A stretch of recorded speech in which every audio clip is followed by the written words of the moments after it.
So, I think you can do all the talking. A huge, sexy round of applause for Sarah. Yeah! Woo!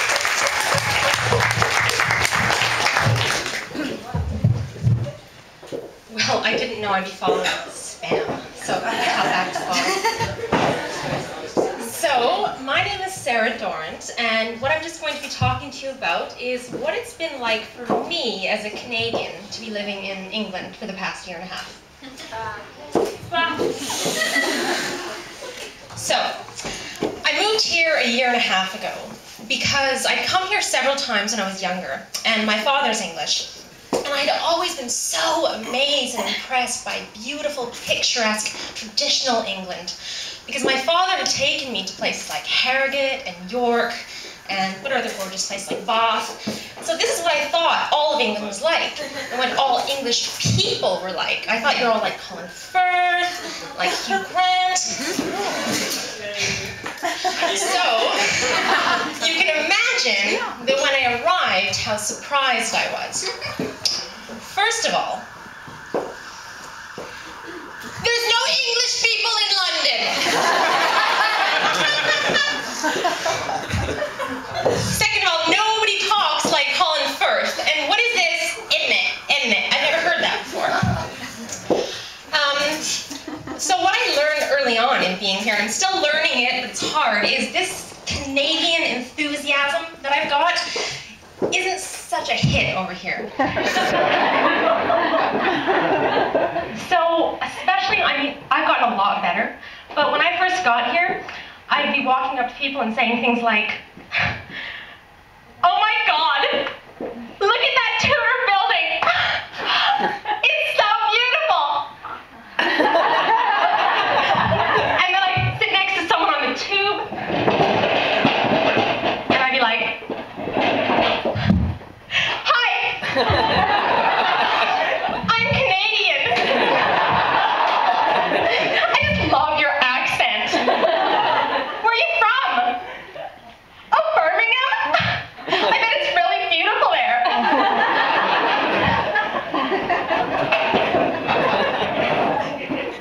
So early on, I actually made friends with a Canadian girl who decided to take me under her wing and show me how to fit in a little bit better in England. So she made some suggestions to me about things like this was a bit scary. There's a lot of teeth.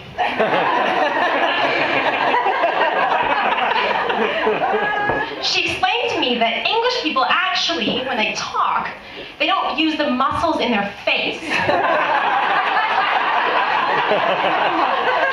And that they try to move their mouth as little as possible. Okay, so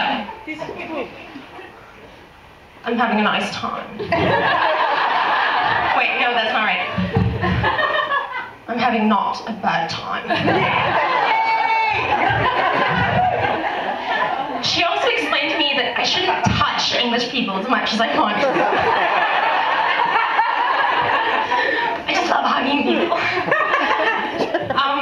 So, especially since, she explained that the whole kissing thing is confusing enough for English people. Like, the one kiss or two kiss awkward moment that we all experience on a regular basis, like, "Oh, hello!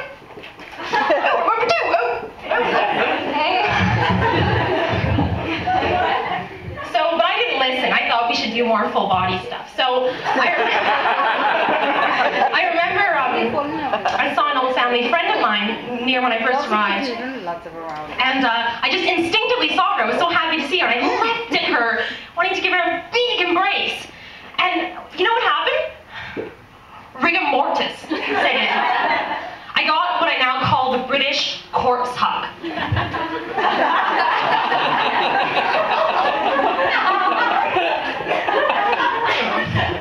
don't do that, y'all. But we do it to hug. So speaking of hugs, and it's love, a lot of love happening in the Hub. I'm sure those of you who are members of the Hub remember Love at the Hub week, or maybe you received an email from me, because I'm a member host here, that I sent on Valentine's Day about love at the hub. And I plastered the hub with posters that said something to the effect of, "It's Love at the Hub Week. This week, we're going to be hugging each other for no good reason at all." Oh my, I thought this isn't going to do. Here's a list of possible hugs you might want to give each other in case you don't know where to start.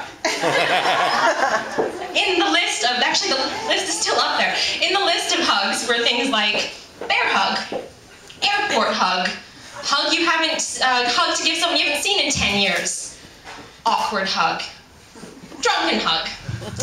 So the people that I actually did corner and get to give them a hug, do you know what kind of hug everybody asked for? Awkward. They're all like, oh, I'll take an awkward hug, please. I'm like,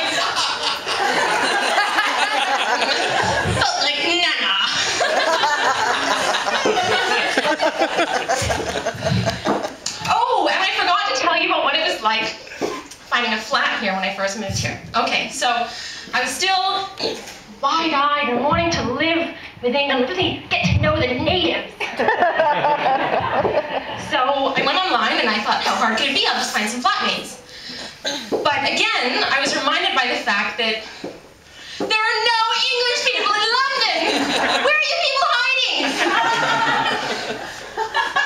So I looked online, called a bunch of people, so call up. Nope. Found some Portuguese people. Found a bunch of Australians. Found some Kiwis. Some Kenyans. Even found some Canadians. But no English people. So I kept trying, and eventually someone answered the phone. And it was the most beautiful accent that answered the phone. And so we got through those annoying details of, how much and the room and where it is and all that kind of stuff. I didn't really care. And then I said, I had to confirm. I said, so, just to double check, so you're English, right? And he said to me, yes. That's my English face. And I said, and the other flatmate?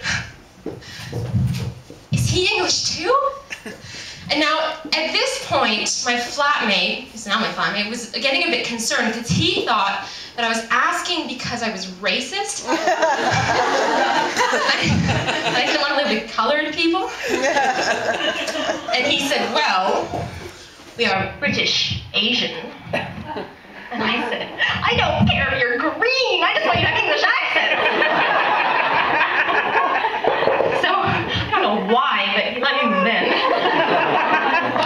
And I soon learned, well, I had to learn to sort of adjust my expectations to the standard of living, shall I say, because I'm lucky enough to live in central London.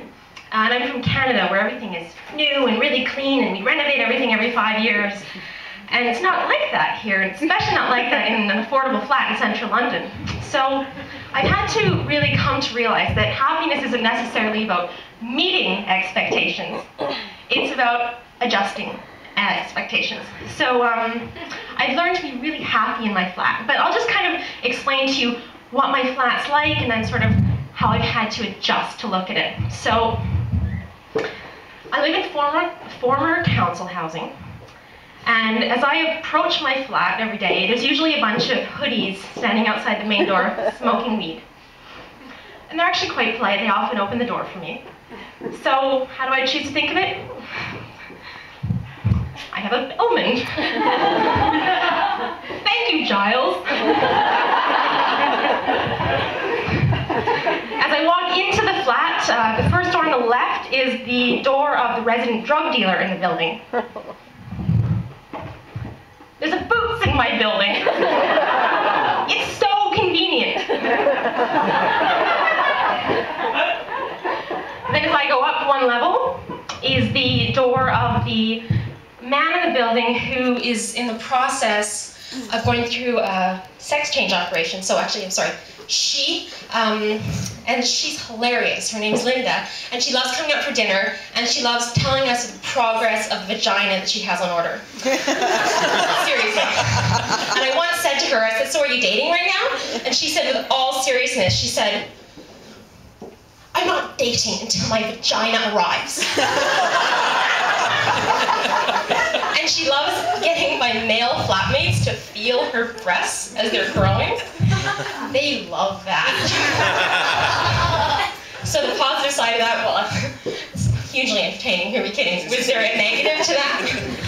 Okay, so then you go up one more level, we're still not at my flat. Then you have the flat of the family where there is a very aggressive pit bull and a very strong odor of urine coming from it. The urine wafts up into our flat, especially into the summer. It goes right into my bedroom. We love that. I can't really think of anything positive about that. I just tolerate that. And then you get to my flat. We're on the top floor. We're in the penthouse suite. Thank you very much. I'm in the penthouse in London, I like to tell people. My flat has been under renovation. It's under construction, basically, for the whole time I've lived there. When I first moved in, the landlord was showing me all the work he's doing and saying, oh, we're doing this, we're doing this, we're doing this. It'll all be done soon. It'll look fabulous. Nothing has changed. And I've been there almost a year and a half. So how can I look at it? My penthouse is in the middle of being drastically upgraded. And there are holes everywhere. There are holes in the walls in the kitchen, and there are holes in the walls in the living room. The ventilation is outstanding. When you leave my flat, often you'll actually see rats scattered.